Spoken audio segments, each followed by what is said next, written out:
Okay, so I want to go on talking about initial objects and negation, but I just want to clarify something.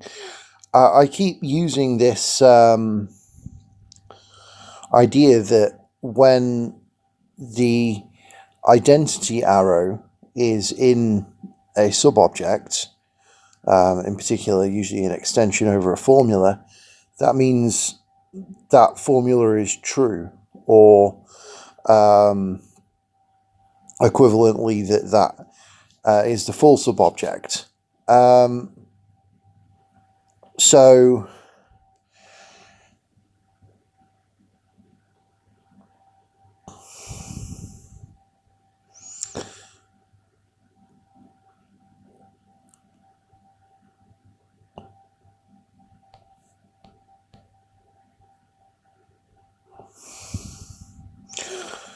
well, I mean, in this case, what I wanted to do is show that the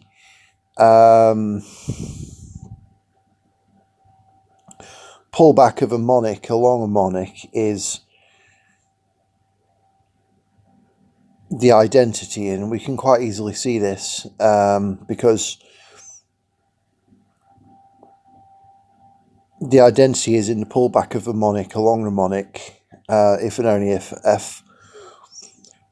F1A is in F.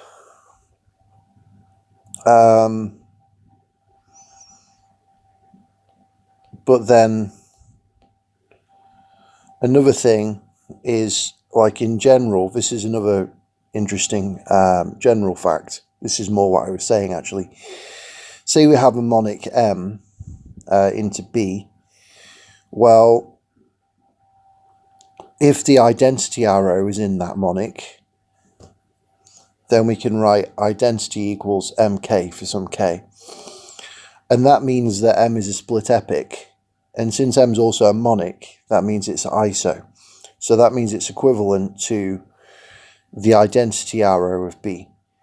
And so for any arrow F into B, we have that F is in M, since F is the identity arrow after F. Okay. Anyway, now let's get on to talking about negation and initial objects and stuff. So, I mean,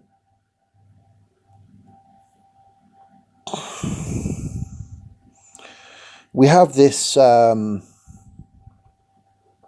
that we write as FA, and as a formula, we define that when we're talking about the Mitchell-Benerbauer language as for all W in omega, omega.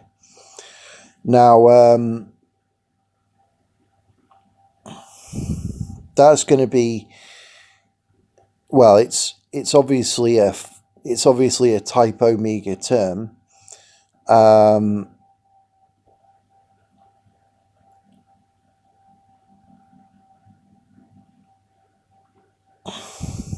And it has no free variables, so its interpretation, which we also call FA, is an arrow from 1 to omega, so it's a truth value. Now we define its extension, so the extension over y and 1 of FA,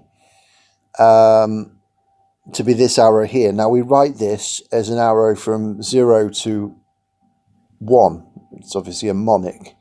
Sometimes I'll call it F. But the point is that we want to show that 0 is actually the initial object.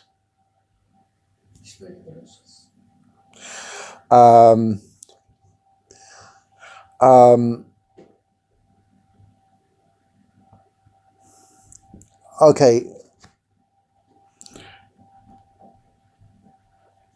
so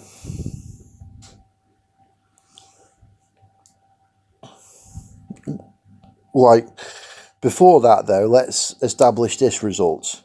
Theorem 16.11, which is every sequent with a free variable x over 0 is true. Okay, so what this is basically saying, I mean, it turns out, as I say, that 0 is going to be an initial object, and it's going to, like, correspond to something empty in a topos, really.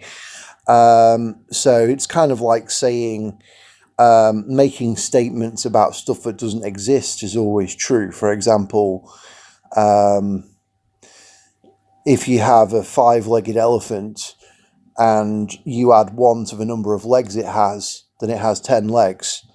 Well, okay, logically that seems suspicious, but on the other hand, if there aren't any elephants with that many legs, then there's no counterexample. So in a sense, that's true. But anyway, let's get on to the mathematics of it. So firstly, we have the picture really is that since this is the interpretation of FA, we can think of this F thing here as the pullback of true along FA. Now, first thing is that the identity arrow of 0 is in this extension of x equals x over these x in 0. And we can see this, so if we get the interpretation of x equals x over x, that's delta b of identity 0 comma identity 0, and doing that on identity of 0 gives true, because that disappears, and this is true when these two things are equal, so that's always true. So yes, that works.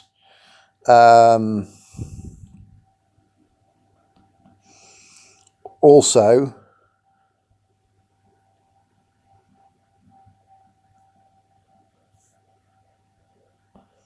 I mean, the interpretation of false is a formula. Okay, I've already said that.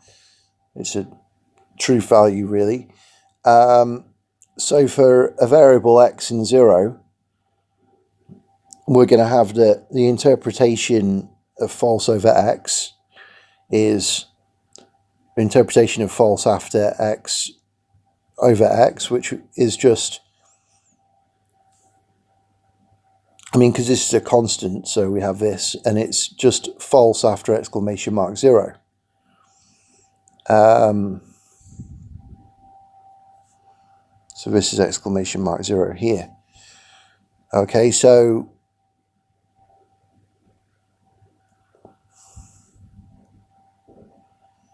we want to show that 1, 0 is in this extension of false over x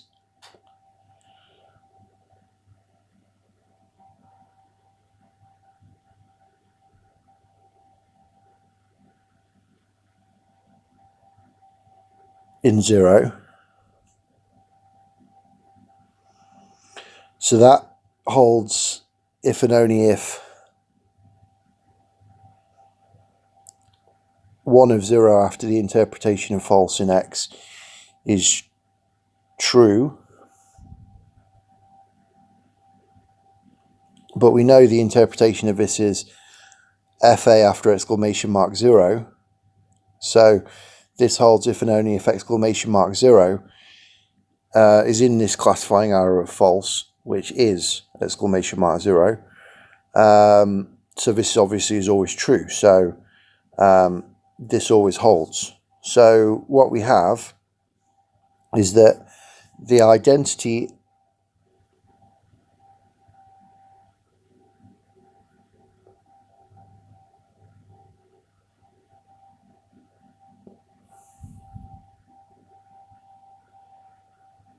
arrow of 0 is equal to the extension of x equals x over x in 0, which is, well, equivalent to, and it's equivalent to the extension of false over x as well.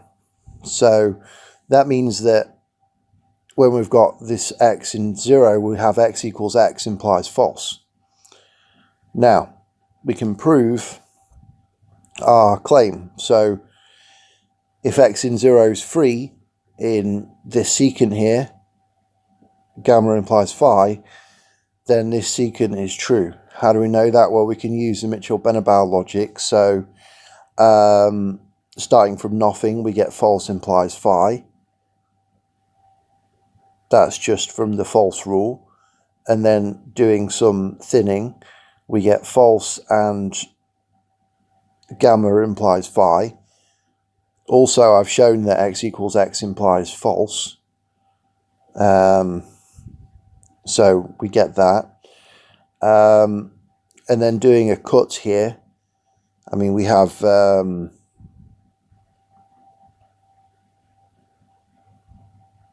if we have gamma and x equals x, then we get false. We can use this, so we get gamma and x equals x implies phi. Also,